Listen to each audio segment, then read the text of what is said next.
నగర police commissioner Rajasekhar బాబు comments. జిల్లా collector గారితో కలిసి క్యూ లైన్లలో కొండపైకి వచ్చాం. క్యూ లైన్లో దర్శనానికి గంటన్నర సమయం పట్టింది. 2-3 సమస్యలు మా దృష్టికి వచ్చాయి. ప్రసాదం ఇస్తే ఎక్కడ పడితే అక్కడ పడవేస్తున్నారు. డస్ట్బిన్లున్నాయని భక్తులకు తెలియజేసేలా చర్యలు చేపట్టాలి. QR కోడ్ ఫీడ్బ్యాక్ తీసుకుంటున్నాం. వాటిలో రాని అంశాలు కూడా మా దృష్టికి వచ్చాయి. ఫ్రీ లైన్లో దర్శనం చాలా మంది అనుభూతి ఇచ్చింది. ఫ్రీ లైన్లో ఎక్కువసేపు అమ్మవారిని చూసే అదృష్టం, ధ్వజస్తంభాన్ని తాకే అదృష్టం ఫ్రీ లైన్లో భక్తులకు కలుగుతుంది. ఏర్పాట్లు చాలా బాగున్నాయి. చిన్న చిన్న సమస్యలు సరిచేసుకుంటూ ముందుకు వెళ్తాం. ఈరోజు నేను జిల్లా కలెక్టర్ గారు ఇద్దరం సాధారణ క్యూస్లో వెళ్ళడం జరిగింది.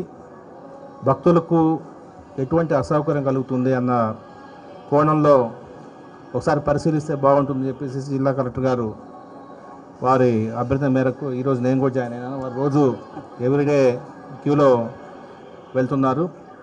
సో ఒక 3-4 ఇష్యూస్లో కొంత ఇంపార్టెంట్ అనిపించింది. ముఖ్యంగా వీరు ఏదైనా ప్రసాదం ఇచ్చినప్పుడు ఆ ప్రసాదాన్ని అక్కడే పారేస్తున్నారు. ఎందుకంటే ముందు డస్ట్బిన్ ఉన్న విషయం వాళ్ళకి తెలియట్లేదు.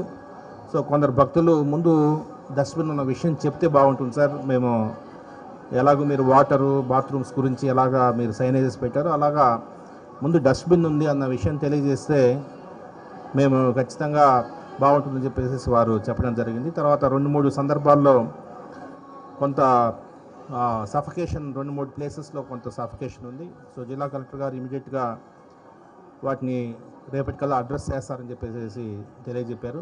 వాస్తవానికి మీకు అందరికీ తెలుసు, QR కోడ్ ఫీడ్బ్యాక్ సిస్టమ్ జిల్లా కలెక్టర్ గారు ఈసారి వారు ప్రవేశపెట్టిన మేరకు చాలా ఫీడ్బ్యాక్ వస్తూ ఉంది. చిన్న చిన్న ఇష్యూస్ ఏదన్నా కూడా వాటిని మనము అడ్రస్ చేసే విధంగా ఆ QR కోడ్ ఫీడ్బ్యాక్ అనేది ఈసారి తీసుకుంటున్నాము. ఇలాగా ఫిజికల్గా వెళ్ళినప్పుడు అటువంటి ఫీడ్బ్యాక్ రాని విషయాలు కూడా కొన్ని తెలిసే అవకాశం ఉంది. కాబట్టి ఈరోజు చాలా చక్కటి దర్శనం లభించింది. వాస్తవానికి ఫ్రీ దర్శనం అనేది చాలా అద్భుతమైన ఒక చాలా బాగా ఉంది. వాస్తవానికి VIPs 500 రూపీస్ 300 రూపీస్ అనుకుంటారు, కానీ పైనుంచి దర్శనం చాలా మంచి అనుభూతిని ఇవ్వడం జరిగింది. ముందుగా జిల్లా కలెక్టర్ గారికి ధన్యవాదాలు తెలియజేయాలి. వారు ఈరోజు నన్ను కూడా మోటివేట్ చేసి తీసుకుపోయిన దానికి. వైకుంఠం ఇక్కడ 3-4 అంశాలు ఉన్నాయి. బంగారు గోపురం అనేది ఉచిత దర్శనం పోతే బంగారు గోపురం దర్శనం వస్తుంది, లభిస్తుంది. అదేవిధంగా ధ్వజస్తంభాన్ని తాకే అవకాశం వస్తూ ఉంది. మూడవది ఎక్కువసేపు అమ్మవారిని ఎక్కువసేపు చూసే అవకాశం లభిస్తూ ఉంది. ఈ 3 చాలామంది తెలియదు. అందుకే సామాన్య భక్తులకే పెద్దపీట అని జిల్లా కలెక్టర్ గారు ప్రతి సందర్భంలో చెప్తున్నారు. అది నిజంగానే సామాన్య భక్తులకే పెద్దపీట అని నాకు అనిపించింది. మేము హోమ్ టర్నింగ్ దగ్గర క్యూలో జాయిన్ అయినాము. 1 hour 15 minutes పట్టింది. వాస్తవానికి అప్పుడు కొంత నైవేద్యం నడుస్తూ ఉన్నది, హారతులు నడుస్తూ ఉంది, బ్రేక్ ఉన్నది. అయినా కూడా బ్రేక్ లేకపోతే మేము ఒక 1/2 hour బ్రేక్ ఉండడం వల్ల ఆగడం జరిగింది. అదర్వైజ్ 45 minutes తీసుకునే అవకాశం ఉంటుంది. చక్కగా